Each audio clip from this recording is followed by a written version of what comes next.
Alright, this is a quick intro, guys. Kind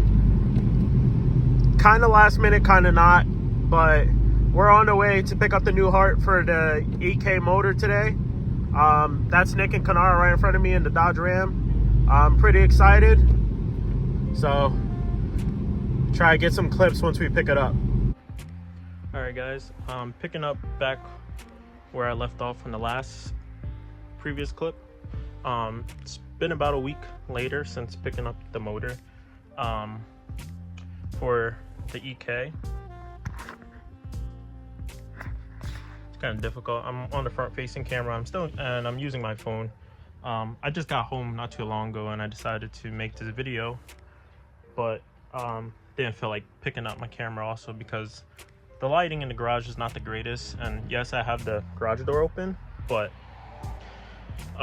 still feel like it would not be up to what I want quality wise. So yeah, let me show you guys.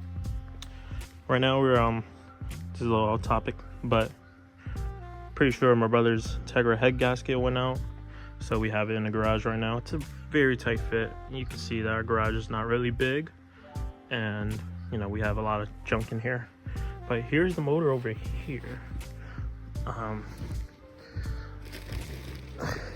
Honestly, this threw me by surprise because I had no intentions of getting it. It was just a really good deal. You know, the engine's not 100%, which I'll get into it, but there we go. It's a K20 Z3 out of the 8th Gen SI. 150,000 miles on it.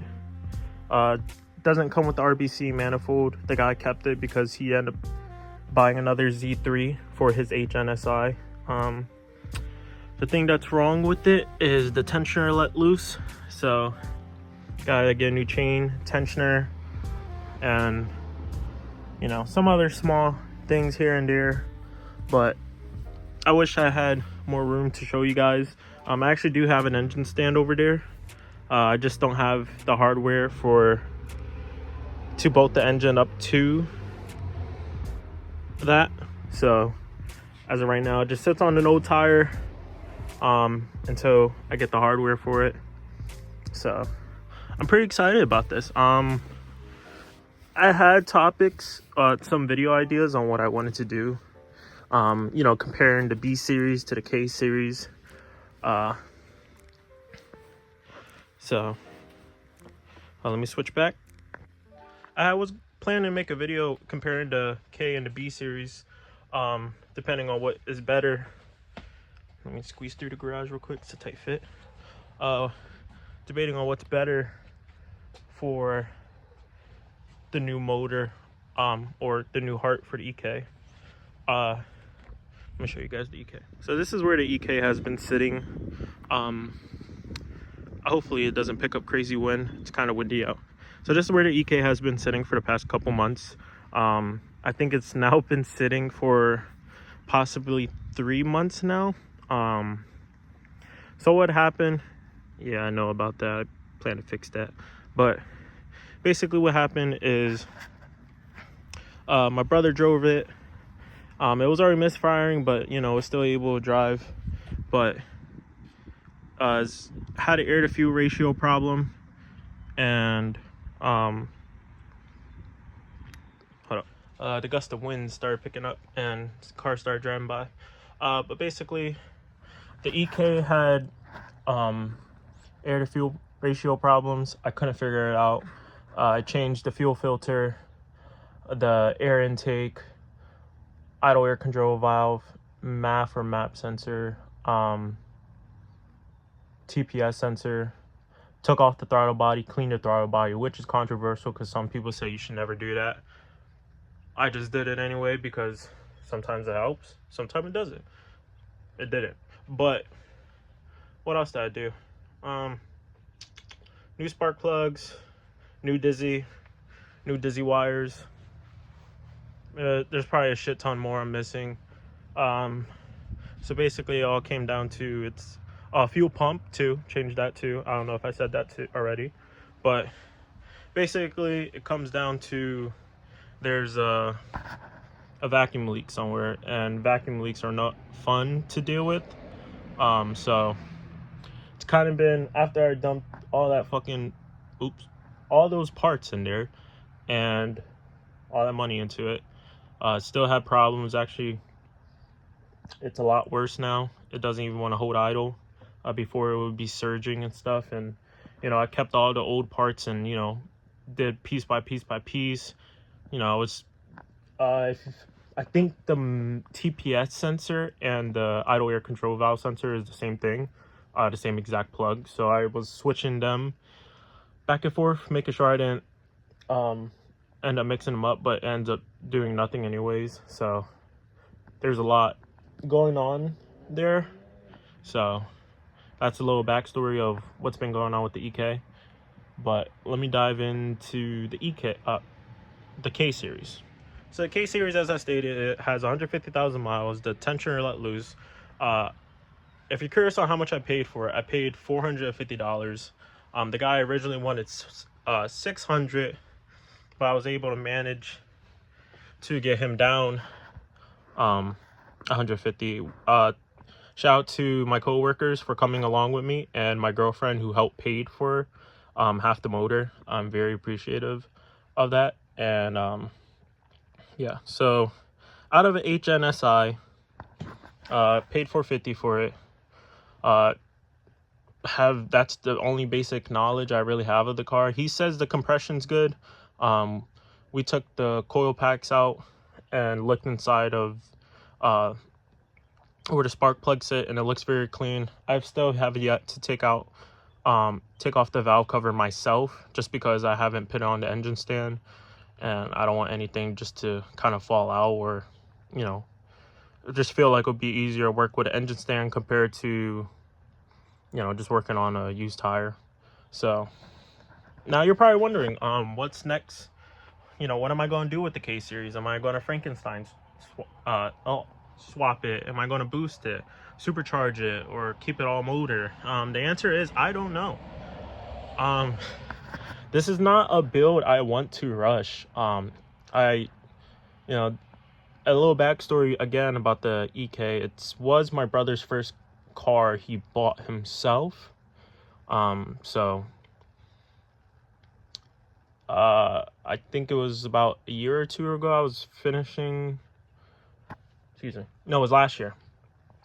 I was wrapping up my bachelor's, and as a graduation gift, he has been toying with the idea of letting it go, and he sold it to me for a really good deal when it actually ran.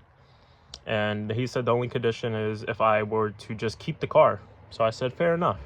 I always wanted a 90s project cars. I said in previous videos, but I actually have had one for a while, but now I'm actually starting to get the ball rolling on what's coming next for it. So back to the topic of the K series. I get drawn off very easily, but basically I'm not entirely sure. In the middle of wanting to buy the bottom K24, in the middle of wanting to just keep it to K20 Z3. Like I said, by any means, I'm in no rush to get this car done. There's still a lot of stuff I'm missing, but having a motor is a good starting point. A big key to the puzzle of motor swapping the EK. But essentially, I really want to redo everything on this car. It seems like this video is going to be very choppy, and I apologize for that. But yes, I want to redo everything on the car. I want to redo the interior, the bodywork. I want to fully restore this car. I want it to be clean. I want it to be simple, because less is more. So probably just going to be going the all motor route, debating whether or not I want to keep the 96 front end, or I want to step it up to the 99 to 2000. But knowing myself, I'll probably want to change out the rad support, because sure, you can throw the 99 to 2000 front end on a 96. However, there's some tabs for the headlamps or the grill, I think it is, on the rad support for the 96 that get in the way for the 2000. So the gaps is going to be awful, and I know that would just bother me. So I was just thinking possibly, maybe, not sure. But yeah, I want to redo everything. I actually have, sorry, there's a lot of trash on it. Ooh, I'm close. I actually have an HNSI seat for it, driver's seat. I just need the brackets for it. And I was kind of thinking of doing like a OEM plus build. I don't know. Kind of just getting the HNSI front and passenger seats for it. Getting the S2000 steering wheel, the S2000 cluster, maybe. We'll see. All that costs money, and I'm not rich by any means. So there's that. I want to redo all the suspension. Speaking of suspension, one of the main things I'm gonna actually get next possibly is the subframe. Supposedly people have said the EG and Integra subframe are same. I have seen some people who say they have their slight differences.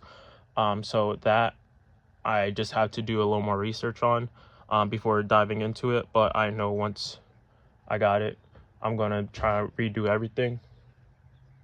My brother just walked in, but yeah. Depending whether or not I get the EG subframe or Integra subframe, debates. When I get my hands on them, I want to redo everything, put everything brand new. I want to get it refinished, painted or powder coated, new hardware, everything. Same thing with the motor. I don't want to cheap out on anything. I know, things could get pricey, especially nowadays. So definitely just want to take my time and, don't cheap out with this car. Try to not building it for anyone's liking, building it for mine's. I'll try some pictures of some EK builds that I very much like. They're simple, but they have some tasteful things that's done to them which I very like. I think there's a EK Silver Hatch. He has a B18 C1, I believe they're called, in it, and like you wouldn't tell that there's a B series under it just because of how simple it looks. But just like I said, simplicity. I want to keep this car simple. I'm actually thinking about getting like a Jay's Blood front bumper for this car just because of how aggressive they are. I know I'm kind of back tracing myself when I say simplicity, but it just looks so good, and it kind of has like a lip molded into it already. Try to find a picture of it, but yeah, I have honestly, yeah, like I said, I had no intentions or didn't really think I was going to get a K series. In all honesty, I thought I was going to go the B series route just because, like I said, I'm not rich by any means, and swapping a B series is way cheaper than a K series. But now I have a K series in my hand, thankfully.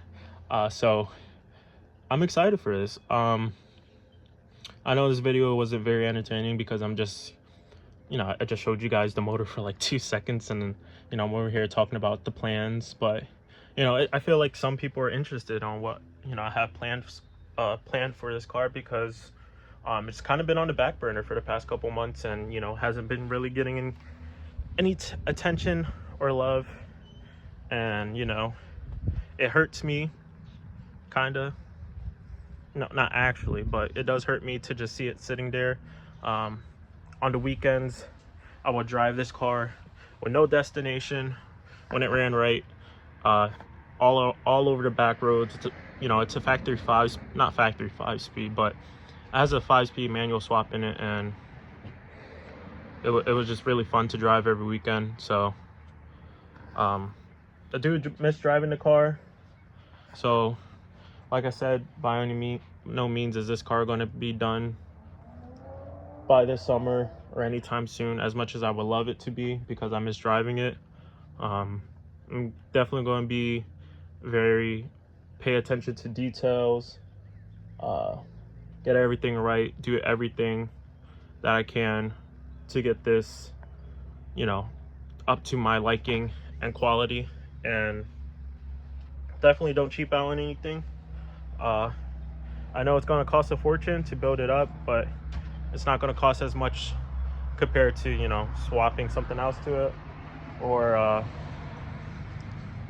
different something, if that makes sense. I feel like I'm just constantly repeating myself. But yes, we now have K20Z3 in our hands. No, it's not picture perfect. Yes, there is work that needs to be done. It's not going to happen overnight. I definitely want to invest into some quality parts for this car. You know, definitely have it simple, yet still has, you know, the pack of the K series in it. And just build it to my liking. I guess I could give you the pictures I'll post or try to include in this video would give you an idea of what type of route I'm trying to go with it as of right now. Should probably show you guys what the not the K series, the EK kind of looks as of right now, because I never gave a thorough walkthrough. So here's the EK. I know I showed it earlier, but I never really got into thorough depth with it. But it basically has the 50/50 tail lamps. It's a brand new aftermarket bumper, but never really sat correctly because nothing could really sit right there. The original trunk that was on here was rusted, so we actually went to a junkyard when this was under my brother's possession and found an EK coupe that was a 2001 and put this white trunk on it. Obviously it doesn't fit the greatest, but there's no rust on it compared to the old one. The gaps don't look horrible, but you know, I read on the Reddits that these corners tend to look awful. But someone definitely has put body filler / Bondo all over the side of this car and on the other side, so most definitely probably gonna get a brand new bumper, brand new hood. These headlamps are clean and all. I don't think they're authentic. Probably will kick myself in the face if I bought another pair of aftermarket ones. So probably going to try to find OEM ones, just for the sake of my sane, not rip my head off because I bought aftermarket ones and they don't fit the greatest. So yeah, the interior is trashed as of right now because it has a lot of old parts just sitting in there as of right now. But yeah, so we're going to take one good look at this car before the upcoming months or years. Like I said, I have no ETA on when I want to get this car done, but I think that's the best part. If you follow me on Instagram, you know my recent caption was sometimes the journey is better than the destination, and so I'm pretty excited about this. If you pay attention to my old videos, you would know I'm a collision technician, not a mechanic. So diving into the engine bay, it's kind of a whole new world for me, but I'm gonna be learning as I go, and I think that's all that matters, and I'm pretty excited to get this started. So yeah, pretty pumped. I think that's about does it for this video. There's not really much else I can really speak upon, just because K series not on the stand. Don't have any parts for it, not yet, but soon. No parts for it. We can show the blue Civic off, but yeah, so no parts for the K series yet, or to get that car K swapped ready. Like I said, everything on that car is going to get touched, but over time. But I should probably shut up now. But thank you guys for watching. If you stayed all the way to the end of the video, I appreciate it. But take care and see you in the next one.